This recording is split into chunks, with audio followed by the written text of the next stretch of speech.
वैजापूर शहरातील वाहतूक नियोजनाचे 3:13 वाजले असून नागरिकांना रोजच या वाहतूक कोंडीचा सामना करावा लागतोय। शहरातून जाणाऱ्या दोन्ही मुख्य रस्त्यांवर अतिक्रमण वाढले असल्याने या रस्त्यांवर नेहमी वाहतूक कोंडी होतीये।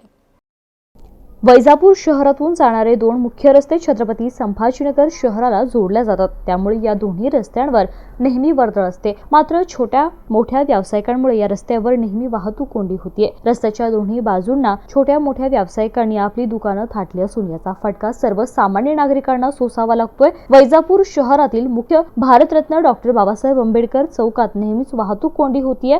हे वाहतूक कोंडी सोडविण्यासाठी अनेक उपाययोजना करून देखील पोलिसांना वाहतूक कोंडी सोडवण्यास अपयश आल्याचं यावरून दिसून येते। शहरातील वाहतूक कोंडी सोडवण्यासाठी प्रशासनाने योग्य ती कार्यवाही करण्याची मागणी नागरिक करत आहे। Shailendra Khairmode, MC news, Vaijapur. या ठिकाणी वैजापूरमध्ये मोठ्या प्रमाणामध्ये या ठिकाणी ट्रॅफिक जाम झाली। संध्याकाळच्या आता सरासरी किती वाजले सर? 6-6:30 वेळ आहे आणि या ठिकाणी मोठ्या प्रमाणामध्ये लॉकिंग झालेलं आहे। हे तातडीने सुटलं गेलं पाहिजे, याकरता प्रशासनाने ताबडतोब सोय केलं पाहिजे। रोजची संध्याकाळची वेळ झाली की गाड्या लॉक होतात आणि मोठ्या प्रमाणामध्ये हे प्रवासी लोकांना फार मोठ्या प्रमाणात अडचणींना सामोरं जावं लागतं। याकरता आपला शांतता कमिटी नावाचा एक ग्रुप आहे, तो सुद्धा या ठिकाणी कार्यान्वित करण्यात यावा, जेणेकरून या ठिकाणी आपल्याला त्याच्या अपडेट्स लवकर टाकता येऊ शकतात। जय हिंद, जय महाराष्ट्र।